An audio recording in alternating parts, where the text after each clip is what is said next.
Dans un village paisible, caché entre des collines verdoyantes et des plaines dorées par le soleil, vivait une jeune fille nommée Nia. Orpheline de mère, elle vivait sous le joug d'une marâtre cruelle qui ne voyait en elle qu'une servante. Pourtant, malgré la rudesse de sa vie, Nia avait un cœur pur et une générosité sans égale. Chaque matin, avant même que le soleil ne colore le ciel de ses premières lueurs, Nia se levait pour accomplir les nombreuses corvées imposées par sa marâtre. Elle balayait la cour poussiéreuse, allait puiser de l'eau au puits du village, puis préparait le repas pour la famille qui l'accueillait sans affection. Elle était souvent fatiguée, mais jamais elle ne se plaignait. Sa seule consolation était de chanter doucement en accomplissant ses tâches, sa voix mélodieuse portant une tristesse empreinte de douceur. Un jour, alors qu'elle revenait du marché, un lot panier d'inermes et de manioc équilibré sur sa tête, elle entendit un léger gémissement provenant d'un vieux baobab. Intriguée, elle s'approcha et découvrit un vieil homme assis sous l'arbre centenaire. Il était vêtu de haillons, ses pieds nu étaient couverts de poussière, et son regard, bien que fatigué, brillait d'une étrange sagesse. « Jeune fille, pourrais-tu m'offrir un peu d'eau et de nourriture ?» demanda-t-il d'une voix douce mais lasse. Nia n'hésita pas. Elle posa son panier, s'agenouilla auprès du vieillard et sortit une gourde d'eau fraîche qu'elle lui tendit avec un sourire compatissant. Il but à grandes gorgées, comme un homme qui n'avait pas goûté à l'eau depuis des jours. Puis, elle ouvrit son panier et lui donna une galette de mil ainsi qu'un morceau de fromage qu'elle comptait ramener pour le repas du soir. « Que les esprits te bénissent, Nia, » murmura-t-il avec gratitude. Elle sursauta légèrement. Comment connaissait-il son nom? Elle ne se souvenait pas de l'avoir mentionné. Le vieil homme, sentant son trouble, sourit mystérieusement. « Ne sois pas surprise, enfant. Les âmes pures brillent comme des étoiles aux yeux de ceux qui sa regardaient. » Nia ne comprenait pas tout à fait ces paroles, mais elle hocha respectueusement la tête avant de reprendre son chemin. Pourtant, un étrange sentiment naquit en elle, comme si cet instant sous le baobab n'était que le début d'un événement bien plus grand. Le soir venu, lorsqu'elle rentra à la maison, sa marâtre l'attendait, les bras croisés et le regard furieux. « Où étais-tu passé? Le repas est en retard. » Rugit-elle. Nia baissa humblement la tête. « Je suis désolé, mère. J'ai rencontré un vieil homme affamé et je lui ai offert un peu de notre nourriture. » Sa marâtre s'indigna. « Offrir? À un inconnu? Tu es aussi idiote qu'ingrate.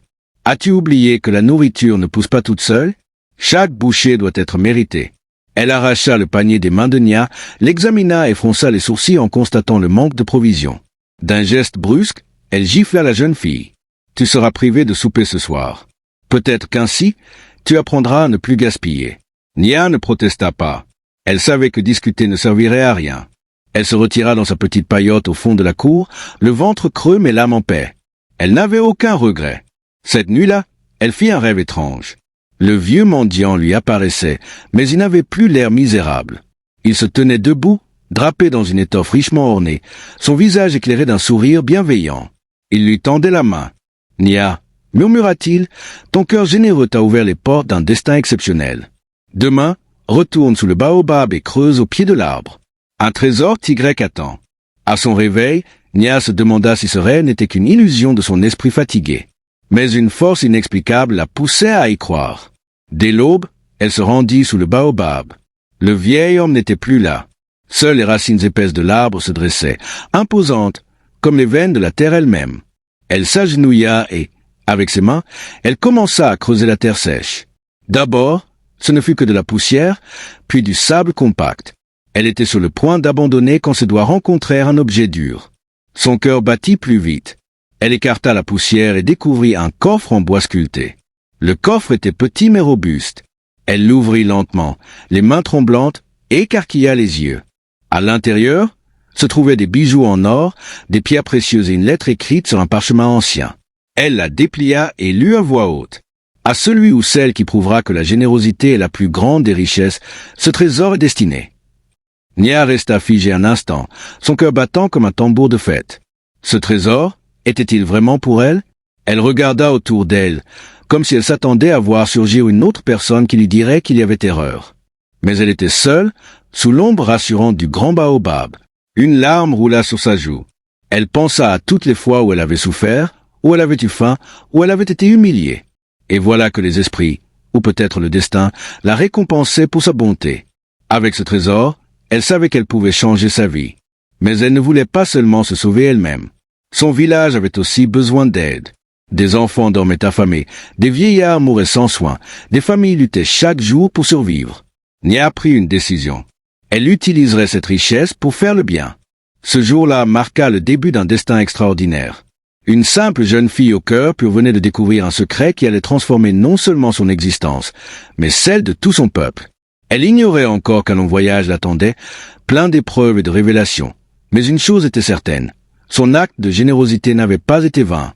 Et quelque part, peut-être caché dans un autre rêve, le vieux mendiant veillait toujours sur elle. Lorsque Nia revint au village, le coffre solidement serré contre elle, elle savait qu'elle ne pouvait pas révéler son secret immédiatement.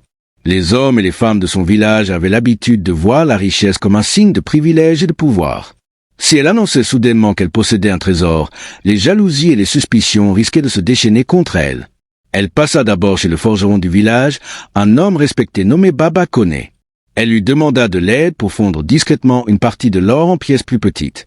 Pourquoi une jeune fille comme toi aurait-elle besoin d'or? Demanda Baba Kone, intriguée. Pour aider les miens, répondit-elle simplement. Touché par sa sincérité, le forgeron accepta sans poser d'autres questions. Il lui remit de petites pièces d'or, suffisamment discrètes pour ne pas éveiller les soupçons. Avec cette nouvelle richesse, Nia se mit à acheter des provisions en grande quantité. Elle fit des dons anonymes aux familles les plus pauvres, paya un guérisseur itinérant pour soigner les malades et finança des travaux de rénovation pour les puits et les toits en ruine. Mais bien vite, ces actions éveillèrent la curiosité des villageois. Comment une simple orpheline, maltraitée par sa marâtre, pouvait-elle se permettre de telles largesses? Les rumeurs commencèrent à circuler.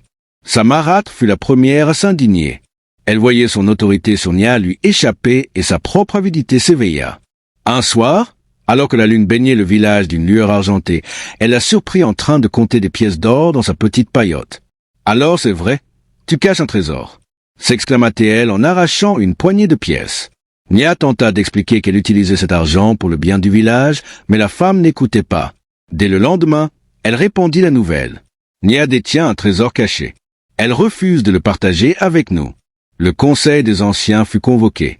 Devant toute l'assemblée, Nia fut accusée d'avoir volé une richesse venue des ancêtres. Certains disaient qu'elle avait fait un pacte avec les esprits de la forêt, d'autres qu'elle avait trahi les traditions du village en gardant son secret. Un homme se leva. C'était Kofi, le chef du village. Son regard perçant se posa sur Nia. « Explique-toi, fille, d'où vient cet or ?» Nia hésita. Si elle révélait la vérité, qui la croirait? « C'est un don du destin », murmura-t-elle finalement. Mais sa réponse ne convainquit personne. « Si c'est un don, alors pourquoi le cacher ?» gronda un ancien. « Je ne voulais pas que la cupidité prenne le dessus sur la raison », répliqua-t-elle. Mais la foule grondait. On parlait de l'exiler, de lui confisquer son trésor. Alors que la tension atteignait son comble, une silhouette apparut au loin. C'était un vieillard, drapé dans un manteau de tissu coloré, un bâton en bois sculpté à la main. Nia reconnut immédiatement le mendiant qu'elle avait aidé sous le baobab. Il s'avança lentement, et lorsque sa voix résonna, le silence se fit immédiatement. « Vous jugez sans comprendre ?» dit-il d'un ton ferme. « Vous condamnez une âme généreuse sans savoir ce qu'elle a accompli. » Les anciens se regardèrent, troublés. « Qui es-tu, vieillard ?» demanda Kofi. Le mendiant sourit mystérieusement. « Je suis celui qui marche entre les mondes, celui qui met les cœurs à l'épreuve.